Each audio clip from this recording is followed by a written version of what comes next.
5, 4, 3, 2, 1.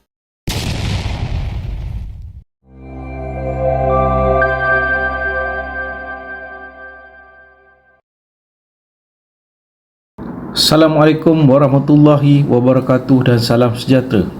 Yang saya hormati Dr. Zuhaimi sebagai pensyarah, rakan-rakan dan hadirin. Tajuk tugasan kami adalah pengurusan strategik dalam organisasi sekolah. Tugasan ini telah memberi kami peluang untuk mendalami topik ini secara menyeluruh dan memahami sebuah organisasi berfungsi. Pembentangan ini akan dibahagikan kepada beberapa bahagian utama. Saya, Muhammad Fazli bin Muhammad Arif, akan memulakan dengan pengenalan dan gambaran keseluruhan topik. Kemudian, rakan-rakan saya iaitu terdiri daripada Nur Zahirah binti Abu Barkah, Nurul Atikah binti Syahri dan juga Filamen Ulak anak Jarau. Kami berharap agar pembentangan ini dapat memberikan pengetahuan yang bermanfaat kepada semua dan membuka ruang untuk perbincangan yang lebih lanjut. Terlebih dahulu, saya sebagai ahli pertama kumpulan akan menerangkan mengenai pengenalan tajuk ini, di mana lanskap pendidikan di Malaysia telah mengalami perubahan ketara akibat perubahan sosial, teknologi dan ekonomi.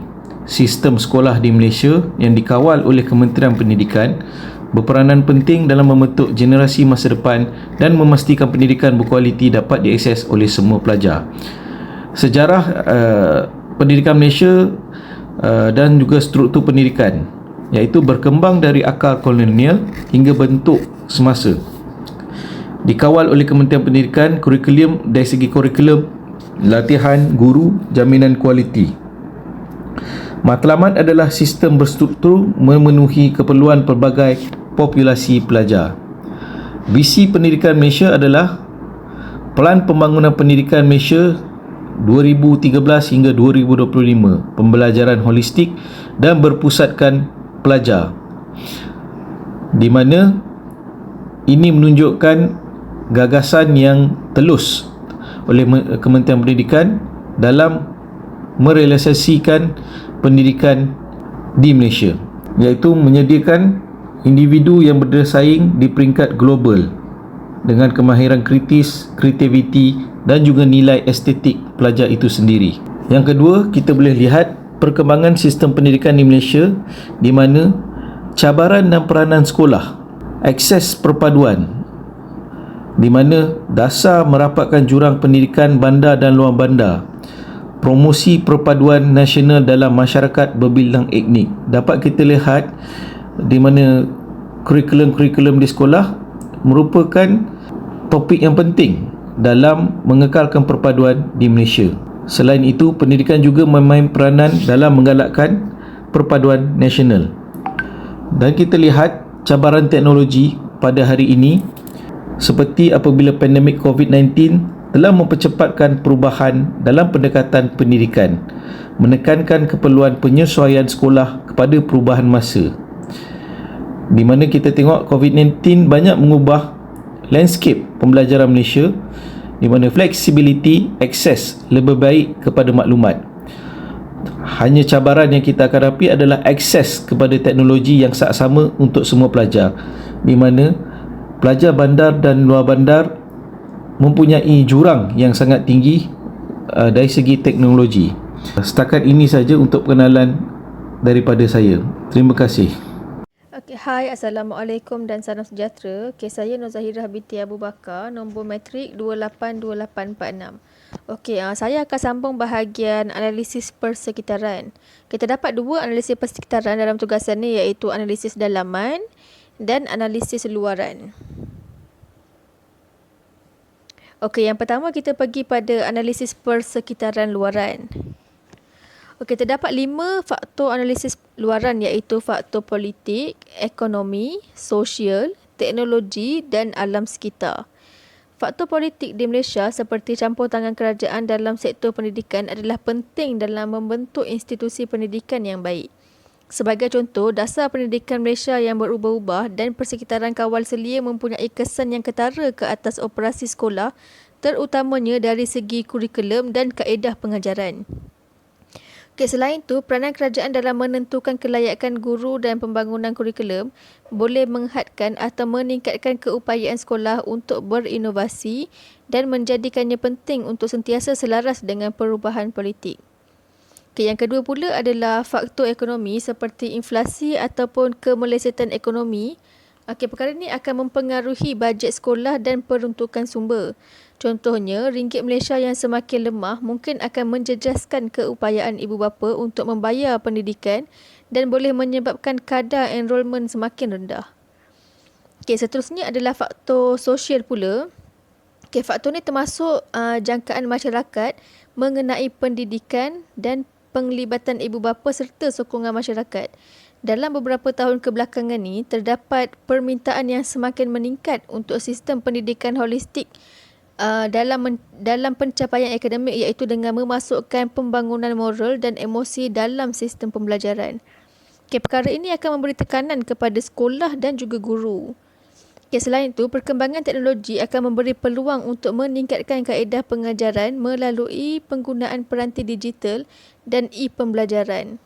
Walaupun ia berguna untuk mengintegrasikan teknologi dalam bilik darjah serta melatih guru agar menjadi celik IT, namun ancaman seperti jurang digital antara sekolah bandar dan luar bandar akan menimbulkan ketidakseimbangan dalam akses pendidikan.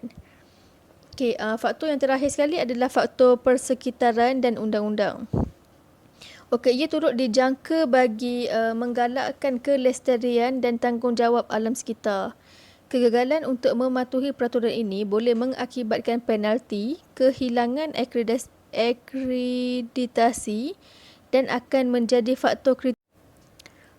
Seterusnya masuk pada analisis persekitaran dalaman pula. Analisis ini juga mempunyai 5 faktor, iaitu pengurusan sekolah, sumber manusia, kestabilan keuangan, operasi dan strategi pemasaran. Amalan pengurusan memainkan peranan penting dalam membentuk persekitaran dalaman sekolah kerana perlu memastikan visi dan misi sekolah direalisasikan mengikut perancangan yang ditetapkan oleh sekolah. Sebagai contoh, sekolah yang diuruskan dengan baik akan memupuk budaya organisasi yang positif dan menggalakkan kerjasama dalam kaki tangan. Yang kedua adalah pengurusan sumber manusia. Amalan sumber manusia yang berkesan seperti pengurusan prestasi dan penglibatan pekerja adalah penting untuk mengekalkan tenaga kerja yang bermotivasi dan berprestasi tinggi. Yang ketiga adalah kestabilan keuangan. Kestabilan keuangan sekolah juga merupakan satu lagi komponen utama dalam persekitaran dalaman, di mana ia akan menentukan keupayaan untuk melabur dalam infrastruktur, teknologi dan bahan pendidikan. Faktor seterusnya adalah faktor operasi. Kecekapan operasi dalam sesebuah sekolah melibatkan pengurusan sumber, proses dan teknologi yang berkesan. Ini termasuk memastikan proses pentadbiran seperti pendaftaran pelajar, penjadualan dan pelaporan dijalankan dengan lancar dan cekap. Strategi pemasaran dan komunikasi juga menyumbang kepada persekitaran dalaman dalam sesebuah sekolah. Dalam landscape pendidikan yang semakin kompetensif, sekolah perlu memasarkan program mereka menggunakan platform media sosial yang berkesan untuk menarik pelajar dan mengekalkan penglibatan ibu bapa. Membina kompetensi teras ini membantu sekolah mengekalkan kelebihan daya saing dan memastikan kejayaan dalam jangka masa panjang. Selesai untuk analisis. Tugasan ini akan disambung kepada penggubalan strategik yang akan disampaikan oleh rakan saya. Sekian dari saya. Terima kasih. Salam sejahtera. Saya Pelimula Anak Jarau. Nombor metrik 282858. Saya akan membentangkan berkaitan dengan pengubalan strategik. Pengubalan strategik. Pengubalan strategik ini merumuskan strategi untuk organisasi sekolah yang memerlukan pendekatan yang komprehensif dan tersusun, mengintegrasikan rangka kerja strategik tradisional dan mekanisme maklum balas yang moden. Kaedah utama yang digunakan dalam senario ini melibatkan alat mantap seperti analisis SWOT dan metrik TOW yang dilengkapi dengan teknik kontemporari seperti tinjauan pihak berkepentingan dan temu bual. Dan pengubalan strategi ini melibatkan pihak berkepentingan utama iaitu guru, ibu bapa dan pelajar. Okey, kaedah pengubalan strategi. Kaedah utama yang digunakan adalah analisis SWOT, metrik TOW, tinjauan pihak berkepentingan dan temu bual. Okey. Tujuan pengubalan strategi ini dibuat adalah untuk mengenal pasti kekuatan dan kelemahan dalaman dan mengiktiraf peluang dan ancaman luaran. Okey, analisis SWOT.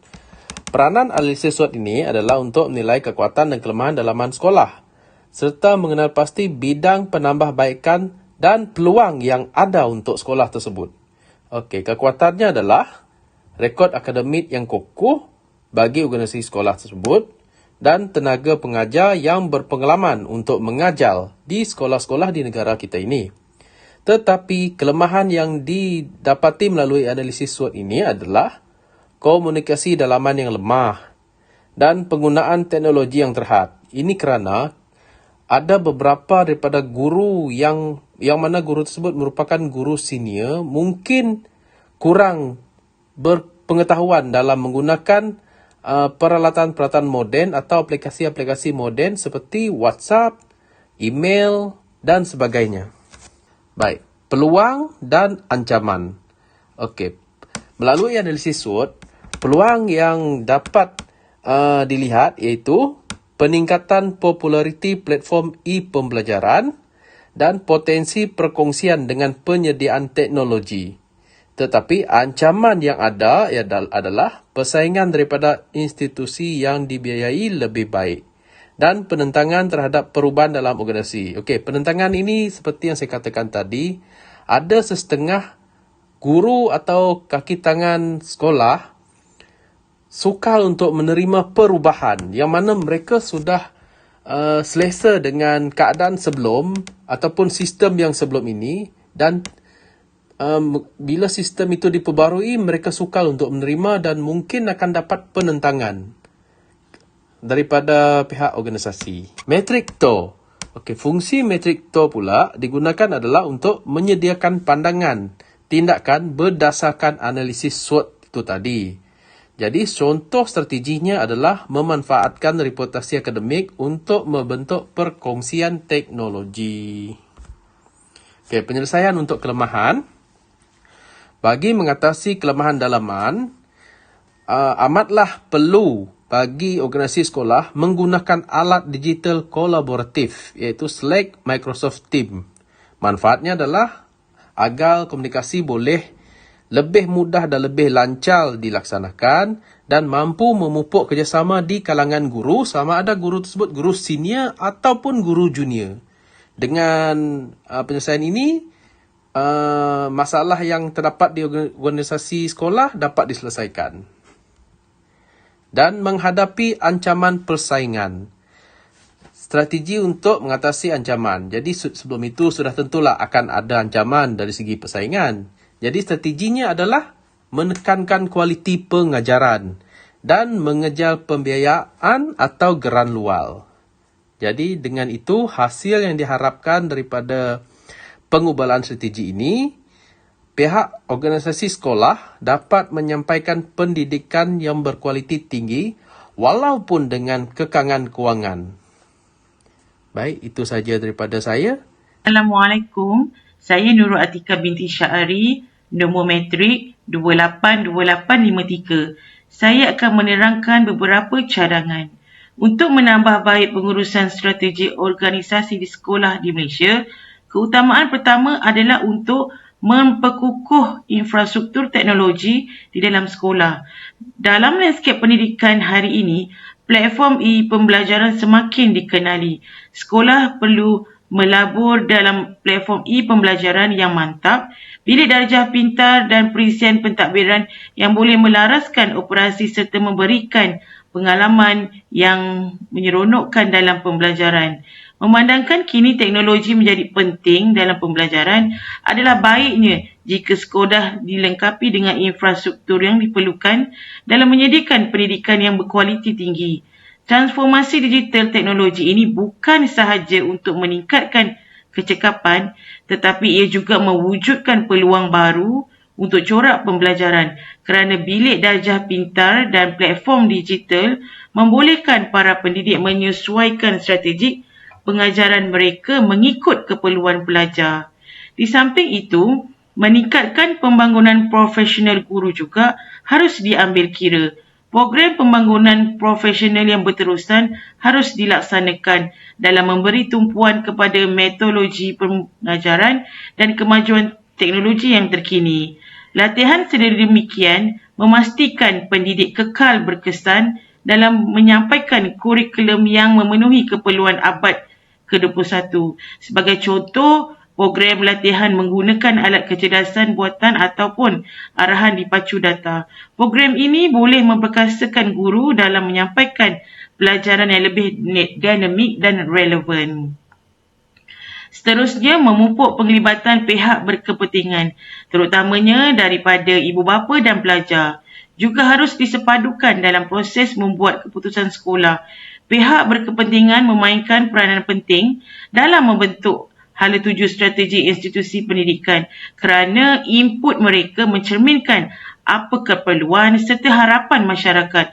Sebagai contoh, maklum balas pelajar tentang perubahan kurikulum atas dasar sekolah boleh memberikan cerapan tentang perkara yang berkesan ataupun tidak.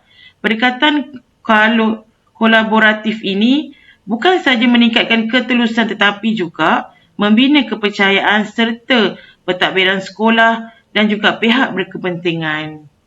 Seterusnya, dalam lanskap pendidikan yang sangat kompetitif, sekolah juga berperanan melabur dalam penjenamaan dan strategi pemasaran. Membina identiti jenama yang kukuh sama ada melalui kecemerlangan akademik, program-program ataupun penlibatan komuniti boleh membantu menarik minat pelajar baru. Selain itu, usaha pemasaran strategik seperti menggunakan manfaat daripada media sosial dan mengekalkan kehadiran dalam talian yang dinamik boleh meningkatkan reputasi sekolah. Perkara ini dapat dilihat jika sekolah yang aktif memperlihatkan kejayaan mereka di media sosial rasmi sekolah seperti pencapaian akademik atau program inovatif boleh menarik minat lebih ramai pelajar atau ibu bapa serta masyarakat terhadap sekolah tersebut. Kesimpulannya, pengurusan strategi organisasi sekolah di Malaysia memerlukan pendekatan menyeluruh yang mengintegrasikan kedua-dua faktor dalaman dan luaran. Sekolah menghadapi pelbagai cabaran termasuk teknologi yang sentiasa berubah-ubah dengan pantas, tekanan persaingan dan dasar pendidikan yang berkembang. Faktor-faktor ini memerlukan pelbagai strategi yang difikirkan dengan baik yang bukan sahaja untuk menangani isu-isu segera tetapi juga meletakkan institusi itu untuk kejayaan yang berpanjangan. Segala langkah-langkah yang diambil bukan sahaja akan meningkatkan kualiti pendidikan namun ia juga untuk memastikan kelestarian jangka panjang institusi tersebut. Sekolah yang dapat meningkatkan perubahan dalam persekitaran mereka dan menyesuaikan strategi mereka dengan sewajarnya akan berada pada kedudukan yang baik dan berkembang maju pada masa hadapan. Sekian daripada saya. Assalamualaikum.